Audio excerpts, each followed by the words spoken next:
یا ایھا الذین آمنوا انفقوا من طیبات ما کسبتم ومما اخرجنا لکم من الارض، اے ایمان والو جو کچھ تم نے کمایا ہو اور جو پیداوار ہم نے تمہارے لیے زمین سے نکالی ہو، اس میں سے ایک مخصوص حصہ اللہ کے راستے میں غریب اور فقیر، مسکین اور محتاج حضرات کو بھی دینا تم پر لازم کر دیا اللہ نے۔ تو میرے دوستوں، اس آیت میں اللہ رب العالمین نے عشر کی طرف اشارہ فرما دیا، تو عشر کے حوالے سے چند مخصوص مسائل ذہن میں رکھیے، اور ان کا جاننا ہر مسلمان کے لیے ضروری ہے جو بھی پیداوار کے ساتھ منسلک ہے، پیداوار کاشتکاری کے ساتھ جس کا تعلق ہے، تو ذہن نشین فرما لیں۔ پہلی بات تو یہ ہے کہ عشر اور نصف عشر، عشر ان زمینوں کی فصل پر آئے گا جن میں پانی، آسمانی پانی لگتا ہو یا سمندری اور دریائی پانی لگتا ہو، جس پانی پر ان کو خرچہ نہ کرنا پڑے۔ اس پیداوار میں سے جتنی بھی پیداوار حاصل ہوگی اس زمین میں سے، تو اس کا 10واں حصہ ان غرباء کو دینا ہوگا۔ لیکن وہ زمین جس میں انسان کو محنت اور مشقت کر کے پانی لگانا پڑتا ہے، بالفاظ دیگر خرچہ کرنا پڑتا ہے پانی پر،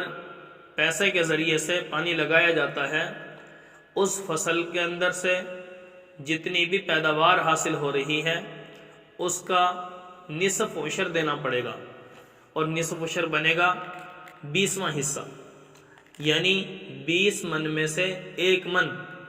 اور اگر کسی کے پاس 40 من فصل حاصل ہو رہی ہے تو وہ 2 من دے گا، حتیٰ کہ اگر کسی کو 100 من پیداوار حاصل ہوئی تو 100 من میں سے اس کو 5 من اللہ کے راستے میں ان غرباء کو دینا ہوگا۔ یہ اللہ رب العالمین نے زمین والوں پر لازم کر دیا۔ اب رہی بات کس قسم کی پیداوار پہ عشر لازم آتا ہے، تو یہ بھی یاد رکھیے، ہر وہ پیداوار جس کو ذریعہ آمدن بنایا جاتا ہو، جس کے ذریعے سے آپ پیسہ کمانا چاہتے ہیں، ہر اس پیداوار پہ عشر لازم ہے۔ جیسے گندم، مکئی، جو، گنا، اس طرح مختلف فصلیں جو آج کل ہمارے معاشرے کے اندر لگائی جا رہی ہیں، ہر قسم کی فصل جس کو ہم ذریعہ آمدن بنا رہے ہیں، اس میں سے اللہ رب العالمین نے عشر لازم کر دیا۔ بالفاظ دیگر فقہاء کرام فرماتے ہیں کل ما خرج من الارض، کہ بندے جو بھی تو زمین سے پیداوار حاصل کر رہا ہے اس پیداوار میں عشر لازم ہے۔ اور رہی بات کتنی مقدار پہ عشر لازم ہے، تو اس کی کوئی مقدار متعین نہیں، جتنا بھی نکلے زمین سے، چاہے 1 من ہی نکلے، اس 1 من کا بھی 20واں حصہ نکالا جائے گا، ٹھیک ہے۔ اور اسی طرح پیداوار میں سے اخراجات نکالے جائیں گے یا نہیں، یہ بہت اہم سوال ہے، اور اکثر یہ پوچھا جاتا ہے، تو ساتھی پھر پریشان ہوتے ہیں کہ بھئی اتنا خرچہ ہم نے کیا، طرح طرح کی محنت، مزدوری، وہ اخراجات جو ہم نے کیے ہیں، آیا وہ نکالیں اس کے بعد عشر نکالا جائے گا یا کل پیداوار میں سے نکالا جائے گا؟ تو یہ بہت اہم سوال ہے، اس کا جواب ذہن نشین فرما لیں کہ جتنی بھی پیداوار زمین سے آپ نے حاصل کر لی، اس کل پیداوار میں سے یہ عشر نکالا جائے گا۔ یہ جتنے بھی اخراجات ہیں فصل پر، جتنے بھی اخراجات ہوئے، ان اخراجات کو نکالا نہیں جائے گا، بلکہ ان کے سمیت ہی کل پیداوار میں سے عشر نکالا جائے گا۔ اور اسی طرح ایک مسئلہ یہ بھی ذہن نشین فرما لیں،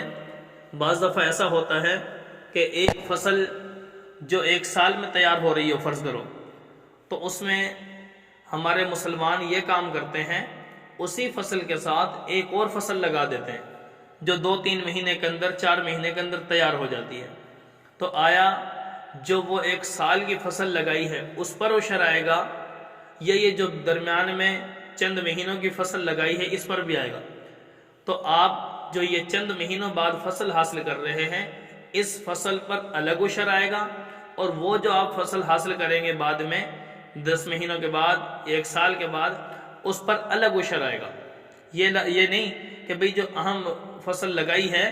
لمبی فصل ہے جو وقت کے اعتبار سے اس میں سے عشر آئے گا، نہیں، بلکہ جتنی بھی پیداوار آپ حاصل کر لیں گے اس میں سے سال کے اندر ایک فصل کے ساتھ دوسری فصل یا تیسری فصل بھی حاصل کر لیں تو ان دوسری اور تیسری فصل پر بھی الگ سے عشر لازم ہوگا۔ اسی طرح ایک سوال یہ ہوتا ہے کہ پیداوار ابھی مکمل نہیں ہوئی،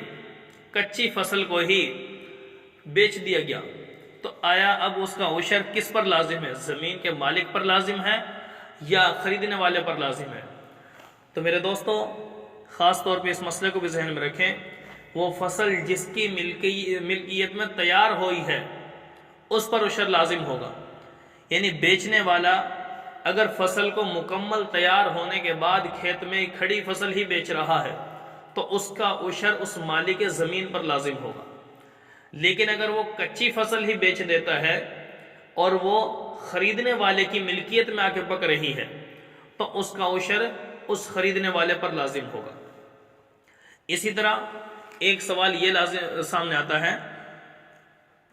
ٹھیکے پر زمین دے دی جاتی ہے تو بھئی اس کا عشر کس پر لازم ہے؟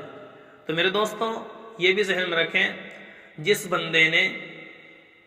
زمین کو ٹھیکے پر لے لیا وہ گویا عارضی طور پہ اس زمین کا مالک بن گیا، اور گویا اب جب آپ اپنی زمین پر مالک بن چکے ہیں اور اپنی زمین میں سے بندہ جتنی پیداوار حاصل کرتا ہے اس ساری پیداوار پہ عشر لازم ہوتا ہے، تو اس میں بھی یہی حکم دیا جائے گا کہ جو ٹھیکے پر لینے والا ہے جتنی پیداوار وہ حاصل کرے گا اس میں سے عشر لازم ہوگا، اور سال میں 2 فصلیں حاصل کرتا ہے یا 3 حاصل کرتا ہے تو جتنی پیداوار سال کے اندر حاصل کرے گا ہر فصل کے اعتبار سے اس پر عشر لازم ہوگا۔ اور ایک سوال یہ پوچھا جاتا ہے کہ بھئی عشر کس کو دیا جائے گا؟ تو میرے دوستو، عشر ہر اس بندے کو دیا جا سکتا ہے جس کو زکوٰۃ دی جا سکتی ہے۔ ٹھیک ہے، زکوٰۃ کس کو دی جا سکتی ہے؟ ایسا مستحق جس کی ملکیت میں 52.5 تولہ چاندی، ٹھیک ہے، تقریباً یہ 1,40,000 سے اوپر تقریباً بنتا ہے آج کل، تو جس کی ملکیت میں 1,40,000 روپے کی مالیت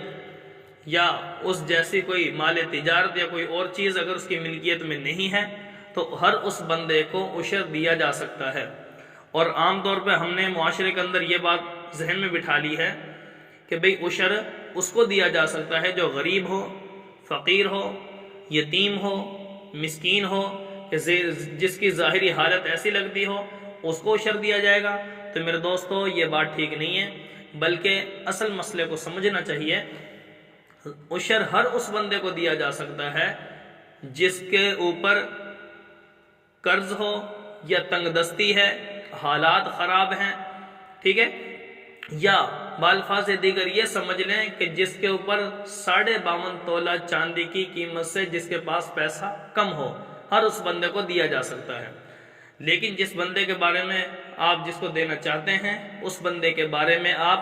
اپنے علاقے کے علماء سے رہنمائی لے لیں، اس کے حال احوال ذکر کر کے تب آپ ایسے بندے کو زکوٰۃ ادا کریں اور عشر ادا کریں۔ اللہ تعالی ہمیں توفیق عمل نصیب فرمائے۔